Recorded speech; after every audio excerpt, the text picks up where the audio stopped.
Ay, magandang araw sa inyong lahat, mga kapatid, mga kalingap. Isang mapagpalang araw sa ating lahat. Palakpakan po muna natin yung ating mga sarili. Ayan. Magandang araw, magandang tanghali, magandang gabi, no, sa ating mga viewers, lalo na po sa ating mga OFW. Yan, shout out. Shout out kay Ate Mina dyan sa US at kay Reggie. Ingat kayo palagi dyan. At syempre, shout out din kay Kuya Bal, kay Ate Edna, kay Kalinga Prab, na laging nandyan at patuloy na mamahagi ng pagtulong at paglingap sa ating mga kababayan. Yan, ito ang para sa inyo. So sa araw na to, mga kapatid, mga kalingap, reaksyonan lang natin itong kubo, no? Kubo ni Dudong Ruel. Kubo Serie. Ayan. Alam niyo po, mga kapatid, ang dami pong humanga, no, sa kubong ito. Paano ba naman hindi mo hangaan ito? Ikakaiba, hindi. Alam mo, para sa akin, hindi na ito kubo. Ito'y bahay ito. No? Bahay na ito. Kaya, kakaiba. Kakaiba. Eh, hindi ito kubo na, ordinaryong kubo. Ito'y ingranding kubo. Ika nga. No? Alam niyo po, ang daming bumilib, no? Sa talento, sa galing ni Kalingap Awi. Sa totoo lang, kung ako lang may budget, gusto kong ganito ipapagawa na kubo. Kasi may kubo ako dito pero hindi ganyan eh. Yung kubo ko rito is as in simple lang ganun. Pero ito, bahay na ito. Kita nyo naman ha. Sa kubo kasi, pag sinabi mong kubo, dapat ang bubong niyan mga nipa, pawid. Pero ang bubong nito yero. At imagine niyo yung pundasyon nito, konkreto. Hindi ito ordinary yung kubo ni Dudong Ruel. Congrats kay Dudong Ruel ha. Congrats. Galing. At siyempre congrats din kay Kalinga Pauwi. Congratulations kasi ang dami pong humanga, ang daming bumilib kay Kalinga Pauwi, no? Bilang isang ama ni Dudong Ruel at isang may PW do si Kalinga Pauwi, pero hindi. Ang kanyang gawain, mas magaling pa to sa mga normal. Mas magaling pa ito. Ay nako, sa totoo lang, itong ginawa niyang kubo.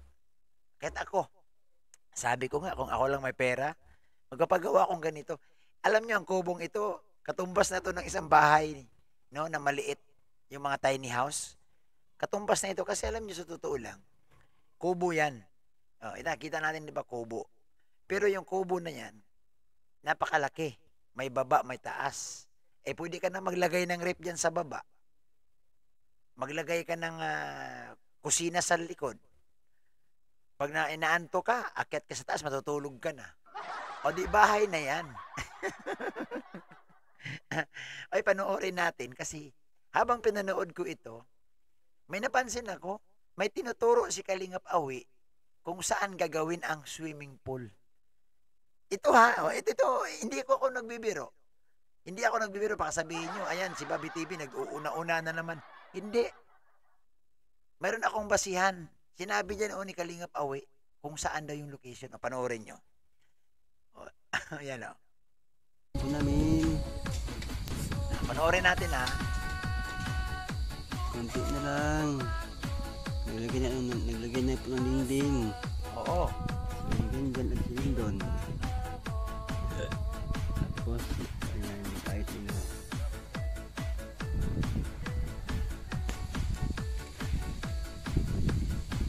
Kita nyo, ganda na. Ganun. Pag ganun tayo. Pag ganun, para yung tubig. Noon. Ang lawak ng lupa ni Dudong Ruel. Diyan tayo, diyan to.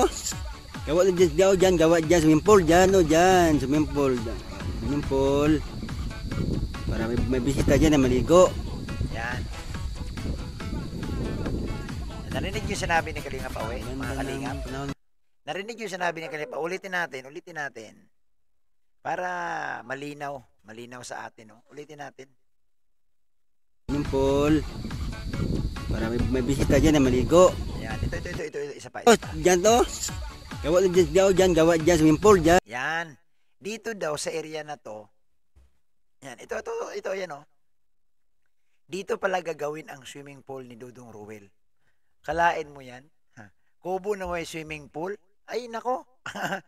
Angat na angat sa iba yan. Kakaiba ito. No? Kakaiba itong tawag nito? Area na kung saan gagawin ang swimming pool. Ibig sabihin, kubo. Sa ngayon, kubo lang muna yan ipapagawa ni Ruel Umalalag. Pero, ito, sinabi ni Kalingap Awi na pag may bisita daw, pwedeng maligo dyan. So, sa harap ng kubo ni Dodong, nandoon ang swimming pool. Grabe. Ito, panoorin pa natin.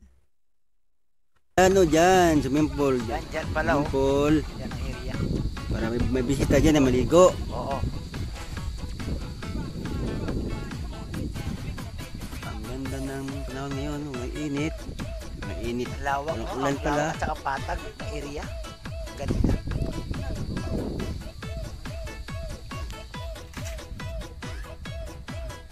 Yan. Imagine niyo mga kapatid, kubo yan. Ba? No? Talagang ito pinagplanuhan ni Dudong Ruel ito at ni Kalingap Awi kasi kubo nga, no? Malaking kubo. Itong kubo na ito, ano to, yung pwedeng magtanggap ng maraming bisita. At presentable sobra, no? Sobrang presentable nito, itong kubo na ito. Siyempre, kubo with swimming pool. Ayan. So sa ngayon, unang munang itinayo yan munang kubo, no? Susunod siguro, pag may budget ulit, at saka na yung swimming pool. At ang susunod niyan, malamang dyan lang din sa gilid na yan, bahay. No? Bahay. Kaya, imagine ko na, no? Malaking bahay, may kubo, may swimming pool. Oo. Tapos, may parking area. Ay, grabe kalaki-laki na yan. Oo. So, ganda, no? At isa sa mga na pahanga ako sa design. Yan. Alam mo, ako payag na ako, ito na lang bahay ko eh. Ganyan lang kalaki bahay ko. Ok na ako. Hindi na ako maghanap ng iba. Kung ganyan kalaki ang bahay ko, ganyan ba? Kasi, gagawin ko lang dyan, tulugan eh. Mayroon namang ano yan, sa baba, andoon yung kainan. Andoon yung lutuan. O, di ba? Sa taas, akyat ka, andyan yung kwarto. Andoon yung TV mo. Ayos na ito. Ayos na ito. Ayan. Sige, panoorin pa natin. Para sa mga gusto, ha? Sa mga gustong gayahin itong ganitong design. Maganda ito. Tay, ito bukas, tay. Ayan ang Wala pa, ilalim. tay. Abuhangin tayo. Ano? So ito ang ilalim. Ito mga kapatid. yung bato Yan ang ilalim. Bato. Iganin mo tayo, no? Iganin mo tayo, no? Yan, tay. Tay. Grabe ang lapad at saka ang patag ng area. Yan. Parang dito. Yan.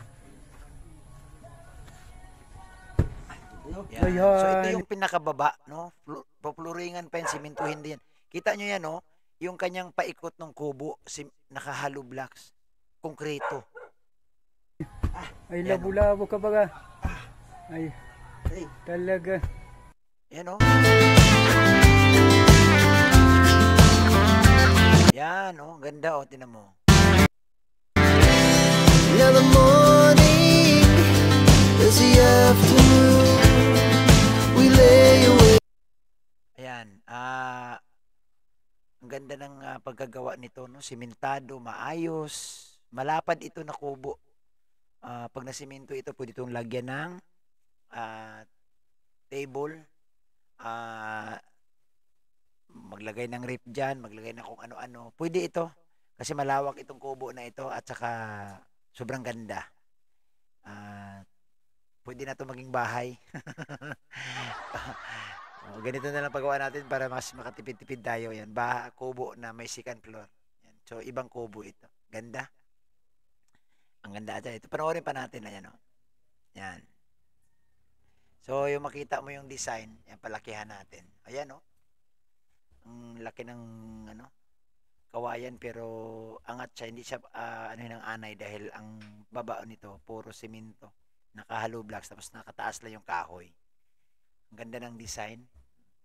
May pera lang ako. Ito yung gusto ko talagang kubo, eh. Ganda. Panoorin natin, gusto kong makita talaga yung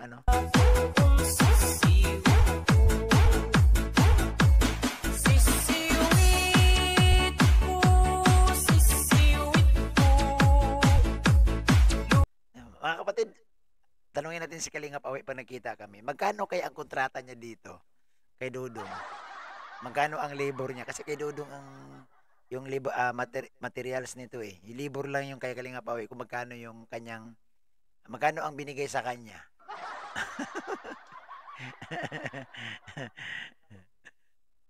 Hindi na natin, ayan o. Yan. Kasi ang ganda ng kubo niya. Oo, yan. Sa kabilang side naman tayo. Ayan o. Malamig pati ito, no? Pagkawayan kasi malamig. Tapos yung area nila napakaluwag, mahangin. Hindi ka pwedeng walang jacket dito sa gabi. Dapat pag pumunta ka dito or pumasyal ka sa mga viewers, sa mga sponsor, magdala kayong jacket. Malamig yung kubo ni Dudong na yan. O, yan. Malamig. Yan o. Grabe, ang ganda, no? Sobra. Hanga ako sa ganda ng kubo na ito. O, at saka may swimming pool pa. Yan o. So, tinatapos na po nila. Yan o, ang lakas ng hangin o. Muulan o. Kita mo. So, ganyan kalamig dyan. Pag napunta ka dyan o. Yan. Yan. Ayan o. So, sobra. Sobra mga kapatid. Ang ganda ng kubo nila ni Dodong. Oh. Ayan na oh. Yan. So yun po mga kalingap ha. Napakaganda oh. Sa malayo mo tingnan. Ang ganda tingnan niya, mataas. Pero para sa akin hindi kubo yan. Yan ay bahay na yan.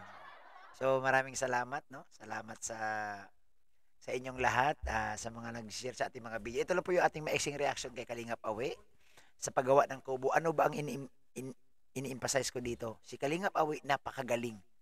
Hindi siya ordinaryong talento yan na yung mag-design ka ng kubo na ganyan. Siya ang gagawa, no? Napakaganda at ang daming napahanga ni Kalingap Awi, ang daming napabilib. Ako, isa na ako sa bilib sa kanya. Kaya kung may pera lang ako, siya rin pagawin ko ng kubo eh. Ganyan ang gusto kong kubo, yung may baba, may taas. Kasi pwede ka magluto sa baba, at the same time, pwede ka matulog sa taas. Ganda.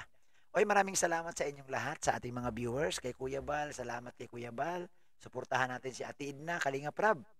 Siyempre, si kay Ruel Umalalag, support natin si Ruel, si Richelle. At siyempre, supportan din natin ang lahat no, ng mga charity vlogger, yung masisipag po, suportahan natin sila. Maraming salamat. Pa-share ang video ito. Saludo kay Kalingap Awi. Isang mabigat na karpentero na napakagaling. No? Napakagaling niya.